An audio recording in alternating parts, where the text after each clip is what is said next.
Out with the old, in with the new. The Heisei era of Japan is over. Enter in the Reiwa era. That means nothing to most people in the audience, but it's made a good intro. But before we can reign in the new era like Born of Osiris, we gotta celebrate in style by checking out Sega Festival in the promised land of Akihabara, Tokyo, Japan.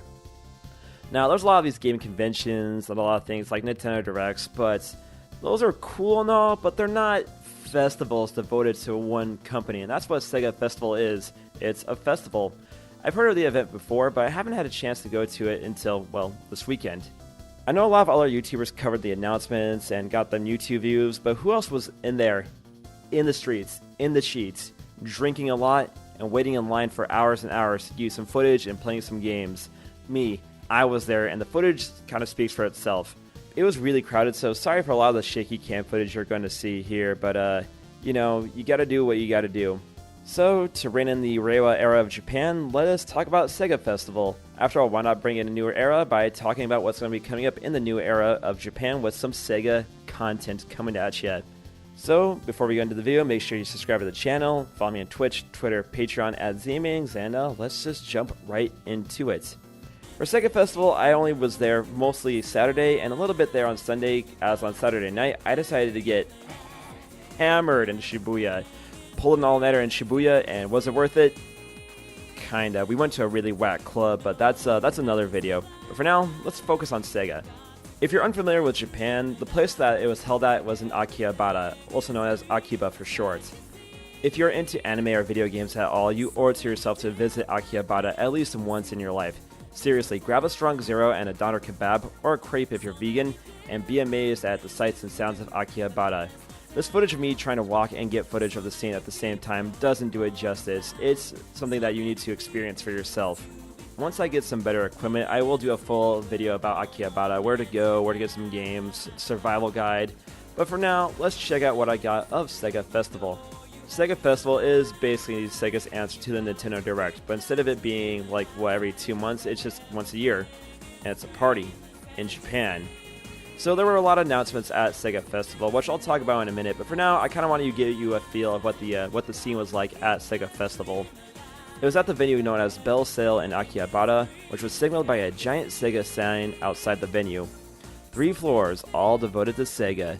The first floor was for attractions, merch, and trying out some new games. The basement was for the new announcements, and the second floor had a giant exhibition for Sakura Wars and for Alice as a whole. Let's talk about the first floor, as that was where I spent most of my time at, and that's where all the action was at. The main focus of the first floor was the giant UFO catcher. What happens is someone operates the crane being someone laying down Superman in that hoe on a platform holding 2 giant crane arms. The person goes down and tries to grab whatever they can. All the blue stuff was Sega candy, but there were Persona and Sonic plushies and t-shirts to boot. I suck at UFO catchers, but I would have loved to try this. But again, I didn't feel like waiting in a queue for hours on end to attempt to get some Sega candy. Not into UFO catchers, why not play some Sega Saturn on a giant Sega Saturn controller? It is a Saturn's 25th anniversary after all, so you must play Sega Saturn. Sega Saturn, shoot! I didn't though, as I didn't feel like waiting in line to flex on everybody in Fighters Mega Mix. Seriously, my bark? Come see my bark. But it is a nice novelty and something that I'm sure a lot of Sega fans out there would have loved to try out. But for me, the reason why I was there was merch. Merch. And there was a lot of merch to go around, from t-shirts, to keychains, to coasters, to even coffee. When I found the merch line, it was 2 hours. 2 hours of waiting to get some Sega goodies. What made it easier was that Sega was blasting some of their classic tunes in the background, like from games like Sonic the Hedgehog, Outrun, Afterburner, all that fun stuff. But still, 2 hours waiting in line. Things that sold out the fastest, from what I noticed, were the Alice and Sega shirts. Same with the stuff from the thing known as Ready. Ready, with 3 Ys, is Sega's own version of Idol Bullshit, similar to Love Live or Idol Master, with males this time around, so I'm assuming it has a pretty big female fan base. For me, I don't know what the hell it is, nor I don't really care either. I'll show off my merch later at the end of the video, because I got some pretty cool stuff. Like gacha, we got them gachas. I tried really hard to get the Skies Arcadia pin from the Dreamcast gachas, but after putting in around 1800 yen or around $18 into the machines, I gave up. I did get some cool Dreamcast pins though. Oh, what up, Sonic and friends? And hello, and you want a social link with me? There were some normal UFO catchers and dart games you could play, but you could play those anywhere else and not have to wait in a very long queue. Also on the first floor, you could play Phantasy Star Online 2, which I didn't get a chance to play, Team Sonic Racing, and the Mega Drive Mini, which I actually did get to play, so I'll talk about that more in a minute. But for now, let's go to the second floor. Last year at Sega Fest 2018, Sega confirmed that a new Sakura Wars was in development, and this year they showed it off. And to celebrate it, they had a giant Sakura Wars exhibition on the second floor. And there was a lot of stuff to see. There's a lot of concept art, a lot of the old goods from back in the day, a lot of the collector sets, a lot of the accolades the games got were all on display on the second floor. It was quite awesome to see how much material of Sakura Wars was released in Japan and how big this franchise was in Japan. America never got that, but don't worry, I'll talk more about Sakura Wars in a future video. Hint, hint. I will say I felt proud because I actually own some of this stuff, as in I own a pink Sakura Wars Dreamcast, so yeah, there's my flex for the day. You can go around and get stamps for the protagonists from the Sakura Wars series, which you can see here. It was pretty cool, nothing really amazing up here, but again, it was nice seeing Sega celebrate one of their most historic franchises in a big way. The other half of the second floor was the Alice exhibition, which was all about Alice.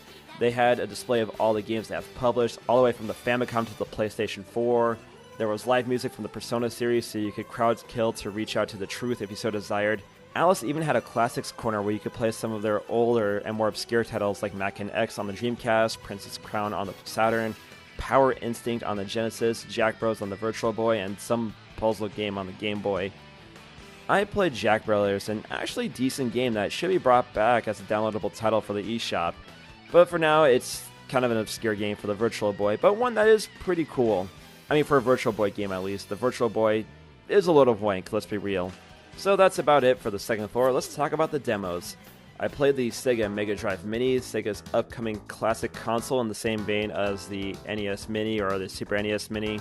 And I gotta say, of all the clone consoles out there, or all these classic consoles out there, I think the Mega Drive Mini is coming really close, if not surpassing Nintendo's own line of consoles. For one, they actually give a shit. For two, the game lineup so far is actually pretty solid. The emulation is being handled by M2, the guys who do the excellent Sega Ages collections on the Switch. And the hardware itself is really good. The controller handles just like an original Genesis pad, and the console itself is very solid and looks really damn cool. I only had 10 minutes to play with the thing, so I got to play 5 minutes of Castlevania Bloodlines, also known as Vampire Killer, which is a way cooler name, and Sonic 2. Vampire Killer plays really damn good, I really like it. Definitely a good call for Sega to get that game on the Sega Genesis Mini. As for Sonic 2, the reason why I played that game of all the other games that were available on the Mega Drive Mini at the time was that, well, besides it being an amazing game, whenever they've been porting Sonic 2 to a modern system like the PS3, the PS4, or the Switch, for some reason the audio is usually messed up. So whenever I try like a Mega Drive emulator, I always try Sonic 2, as that seems like to be the easiest game to mess up the audio. As for the Mega Drive Mini version of Sonic 2, it sounded and played exactly like the Genesis cartridge. Color me impressed, I am really digging this thing. The presentation and the UI were really smooth, and overall, I'm really enjoying the Mega Drive Mini. Like I said, I really do think this thing could easily surpass Nintendo's own consoles, and it's already surpassed Sony and SNK's attempts at classic consoles. So yeah, big ups to you, Sega. I'm hoping they get some more obscurities and some more third-party titles on this bastard, like, say, Rocket Knight Adventures, Contra Hard Corps, Musha, Crusader of Senti, Sunset Riders, or Mortal Kombat. Or you could just hack it and never shut the hell up about it. Team Sonic Racing was also playable in a corner. You ever play Sonic All-Stars Racing Transformed? It plays almost exactly like that title. Not a bad thing, as that game was amazing. I'm gonna say it, that game, better than Mario Kart 8. Weapons are balanced, and doing tricks is fun, and the track designs weren't half bad either. I didn't have much time to experiment with the team mechanics of Team Sonic Racing. The only thing I got was that if your teammate is drifting ahead of you, if you ride on their skid marks, you get a boost. Overall, Team Sonic Racing was fun, and I'm looking forward to the final product. Between this and Crash Team Racing, I'm going to have my kart racing fixed for a while now. As for the announcements, Shin Sakura Wars was the big thing here at Sega Festival 2019. While no gameplay was shown, the art, the music, the style were top-notch. Chite Kubo doing the character designs, worldwide release, Sega, you are doing good! Mario and Sonic are back at the Olympics, and in fact, Sega's doing a lot of stuff with the Olympics for 2020. 2 console games and 2 mobile games. I've never been into the Mario and Sonic at the Olympics games, but I'm sure this new title for the Switch will be a lot of fun. Sega's also doing a more realistic looking Olympics game that could be cool. Sega has had some good sports games in the past before, like Beach Strikers and Decathlete, so they have a good frame to work with. As for the mobile games, I don't give a shit, so yeah, I'm gonna leave it at that. It is fitting for the Japanese Olympics to have 2 Japanese companies come together and have a big Olympics game in time for the 2020 Olympics. So I don't know where I was going with that sentence. I already talked about the Mega Drive Mini, but just to reiterate, I think the thing looks really cool and it plays really damn well.